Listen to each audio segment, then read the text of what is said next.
بسم اللہ الرحمن الرحیم۔ السلام علیکم دوستو۔ بنی اسرائیل میں دو بھائی تھے جن میں ایک مسلمان تھا اور دوسرا کافر، اور تھے دونوں دریا کے شکاری۔ کافر بت کو سجدہ کرتا تھا، مگر جب مچھلیوں کے لیے جال دریا میں ڈالتا تو اس قدر مچھلیاں اس میں آ جاتی تھی کہ اس کو کھینچنا مشکل ہو جاتا۔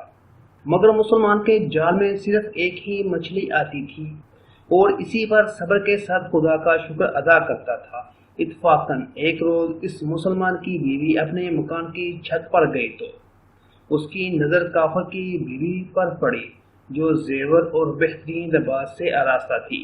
یہ دیکھ کر اس مسلمان کی بیوی کے دل میں وسوسہ پیدا ہوا کہ کاش میں بھی ایسی ہی ہوتی۔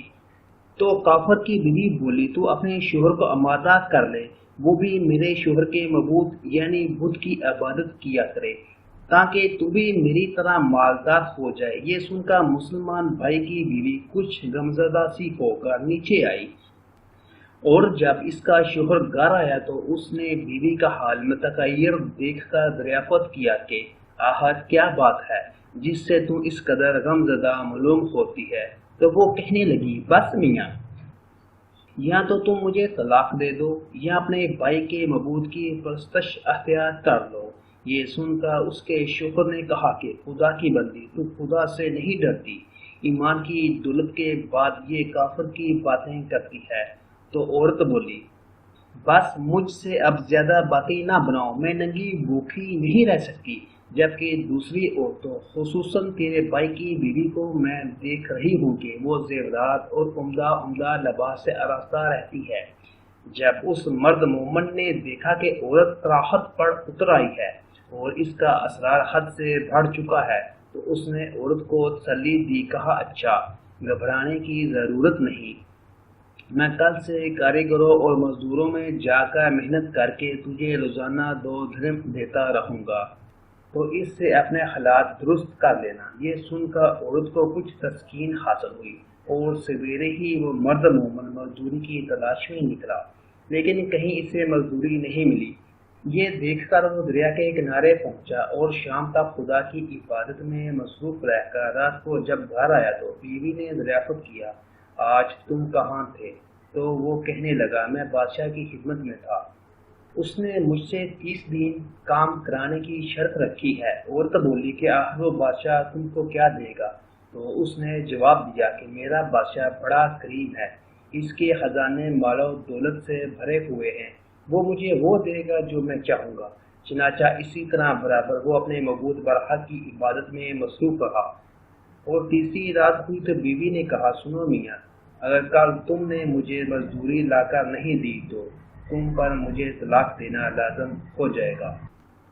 یہ سن کر اس کو کس قدر پریشانی لاحق ہوئی، اور تیسری صبح کو اس نے ایک یہودی سے کہا، کیا تم مجھے مزدوری پر لگا لو گے؟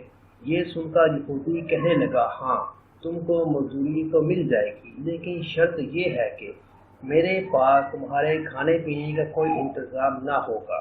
چنانچہ وہ مرد مومن روزے کی نیت کر کے یہودی کے ساتھ ہو لیا، اور حق تعالیٰ کے حکم سے حضرت جبرائیل علیہ السلام 29 اشرفیاں ایک نورانی طبق میں لے کر اس کی بیوی کے پاس پہنچے اور کہنے لگے، میں بادشاہ کا قاصد ہوں، اس نے یہ اشرفیاں دے کر مجھ کو تیرے پاس بھیجا ہے اور فرمایا ہے کہ تیرا شوہر ہمارے کام میں تھا، ہم نے اس کو نہ چھوڑا یہاں تک کہ اس نے ہم کو چھوڑ دیا اور یہودی کے پاس چلا گیا، اگر وہ ہمارا کام کرتا تو ہم اس کو اور زیادہ اجرت دیتے، بس ایک اشرفی کی کمی اسی وجہ سے ہوئی ہے۔ چنانچہ وہ عورت ان میں سے ایک اشرفی لے کر بازار گئی جس پر کلمہ شہادت لکھا ہوا تھا۔ دکاندار نے 1000 درہم اس کی قیمت عورت کے حوالے کر دی، اور جب شام کو وہ مرد مومن گھر واپس آیا تو عورت نے اس سے دریافت کیا، آج تم کہاں تھے؟ اس نے جواب دیا کہ آج میں ایک یہودی کے کام پر گیا ہوا تھا۔ تو بیوی کہنے لگی کہ آخر بادشاہ کی خدمت ترک کر کے تم دوسرے کی خدمت کیوں کرتے ہو؟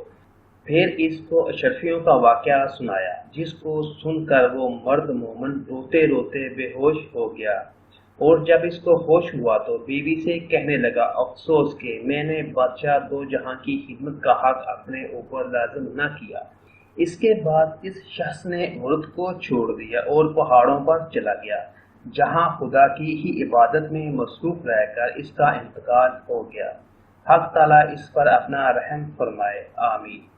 سچ ہے خدا کے خزانوں میں کوئی کمی نہیں ہے، وہ بندے کو اس کی عبادت کا صلہ ضرور دیتا ہے، اگرچہ بعض دفعہ کسی حکمت کی بنا پر اس کے یہاں دیر ہو جاتی ہے، لیکن بہرحال اندھیرے پھر بھی نہیں، وہ اپنے بندوں کو ضرور دیتا ہے۔